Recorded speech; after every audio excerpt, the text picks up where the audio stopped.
14 फरवरी 2026 को मुंबई के एक पुलिस स्टेशन के बाहर एक क्रिमिनल पकड़ा गया जिसने अपनी गर्लफ्रेंड के साथ कुछ ऐसा किया था जो सुन के आप भी शॉक हो जाओ।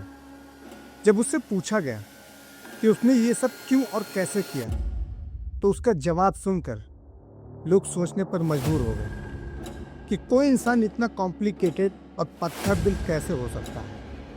एक नॉर्मल से स्टूडेंट अपनी ही गर्लफ्रेंड के साथ ऐसे काम किया जो हम सोच भी नहीं सकते, क्योंकि ये सिर्फ एक मर्डर केस नहीं था, इसमें चीटिंग और डार्क मैजिक भी देखने को मिलता है।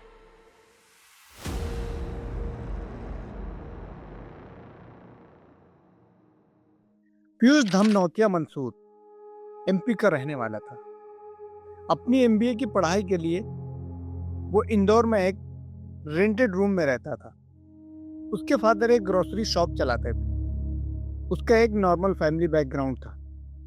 उसके दोस्त थे और उसकी गर्लफ्रेंड भी थी जो उसी क्लास में पढ़ती थी।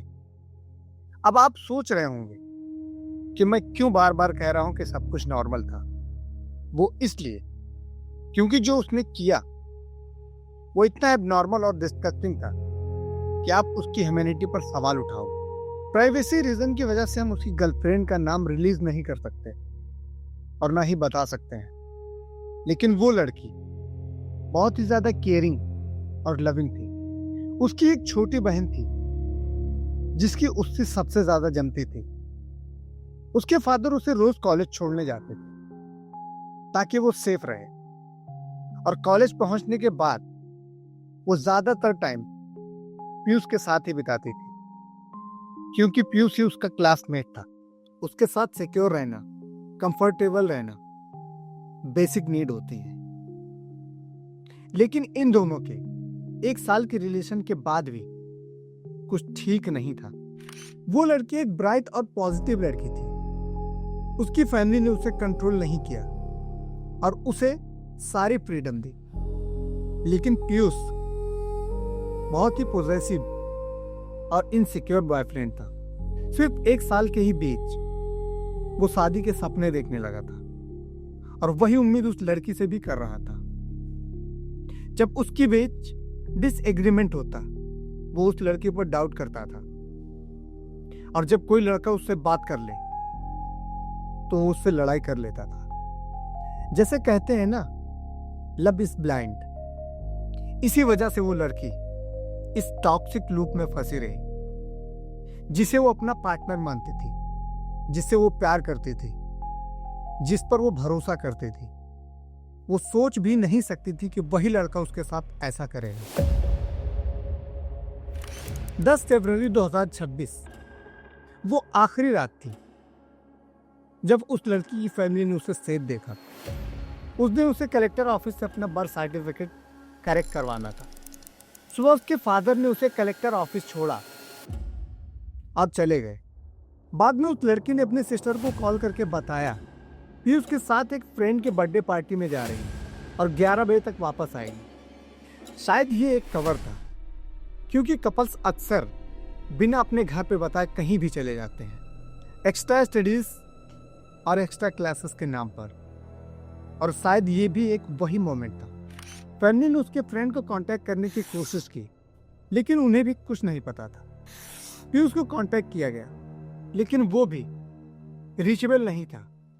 पैनिक में अगले दिन उस लड़की के फैमिली ने पेंडलनाथ पुलिस स्टेशन में मिसिंग कंप्लेंट फाइल की, और पुलिस ने दोनों को ढूंढने की कोशिश भी की। इंदौर के दिवाकरपुरी एरिया में पीयूष का रूम लॉक्ड मिला। नेबर्स को भी नहीं पता था कि वो कहाँ है। 13 फरवरी को बिल्डिंग के रेसिडेंट को पीयूष के लॉक्ड रूम से बहुत ज्यादा बदबू आने लगी। पुलिस को बुलाया गया। जब लॉक तोड़ा गया और रूम खोला गया, अंदर एक फीमेल की डिकम्पोजिंग बॉडी मिली। बॉडी इतनी डिकम्पोज हो चुकी थी कि आइडेंटिफाई करना मुश्किल था। उसके हाथों और पैरों पर एक गहरे निशान थे, जैसे किसी रस्सी से कसकर बांधा गया हो, और उसके चेस्ट पर एक गहरा घाव था। जब उस लड़की की फैमिली को बुलाया गया आइडेंटिफाई करने के लिए, उसके फादर ने अपनी बेटी को उसके शौक से देखकर पहचानो। सोचिए एक बाप पर क्या बीती होगी जब उसने अपनी बेटी को उस हालत में देखा होगा। कंफर्मेशन के बाद पुलिस ने जब पीयूष की तलाश शुरू की तो पता चला कि वो इंदौर से भाग गया है और अपना लोकेशन चेंज कर रहा है। फिर पता चला कि वो महाराष्ट्र में किसी जगह पर है। मुंबई जोन 10 पुलिस ने इंदौर पुलिस की मदद की और उसका नया सिम ट्रेस किया गया। 14 फरवरी वेलेंटाइंस को अंधेरी में उसे पकड़ा गया। पुलिस को पनवेल के एक आइसोलेटेड एरिया में कुछ ऐसे सबूत मिले जिससे लगा कि पीयूष डार्क मैजिक करता था।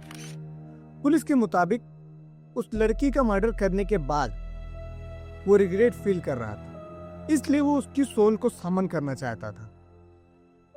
उसने मिडनाइट में अगरबत्ती जलाई और यूट्यूब पर स्पिरिट समनिंग का ट्यूटोरियल देखा। उसका मानना था कि इंसान तो झूठ बोल सकते हैं पर आत्माएं नहीं। वो उस लड़की की आत्मा से पूछना चाहता था कि वो उसे सच में प्यार करती है या नहीं। अब सोचिए ये कितना बड़ा पागलपन है। पुलिस के हिसाब से पीयूष उस लड़की से शादी करना चाहता था, लेकिन उस लड़की की फैमिली रेडी नहीं थी। हालांकि उसने उस लड़की को ब्लैकमेल भी किया था कि वो उनके प्राइवेट फोटोज और वीडियोस लीक कर देगा। उस दिन उस लड़की को वो अपने रूम पर ले गया और हद पार करने की कोशिश की, लेकिन उस लड़की ने मना कर दिया। झगड़े हुए, वायलेंट हुए और उस लड़की को रस्सी से बांध दिया गया। मुंह में प्लास्टिक और कपड़ा भर दिया गया और रस्सी से उसका गला घोंट दिया गया। बाद में वो वहीं बैठा रहा, बियर लेकर पीता रहा और फिर उसने और भी डिस्गस्टिंग एक्ट किए। उसने उस लड़की की फोन से 11 प्राइवेट वीडियोस, उसकी स्टोरी और उसके कॉलेज ग्रुप में फॉरवर्ड की और अपना फेस इमोजी से हाइड कर दिया। रूम से बदबू आने लगी तो वो रूम लॉक करके भाग गया और भागते वक्त उसने उस लड़की के फोन से उसकी सिस्टर को मैसेज किया कि वो भाग रही है और कभी वापस नहीं आएगी। और भागते वक्त वो उसका फोन लेकर भागा ताकि बाद में चेक कर सके कि किसी और लड़के का मैसेज आता है या नहीं।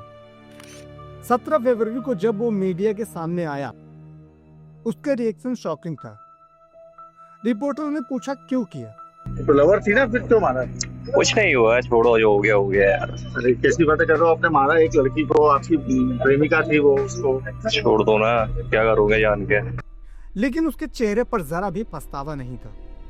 अब वो पुलिस रिमांड में है, क्राइम सीन रीचेक किया जा रहा है। मैं बस यही उम्मीद करता हूं कि उसे कोर्ट में मेंटली डिक्लेयर करके छोड़ ना दिया जाए, बल्कि उसे कड़ी से कड़ी सजा मिले। तो दोस्तों, आपकी इसमें क्या राय है?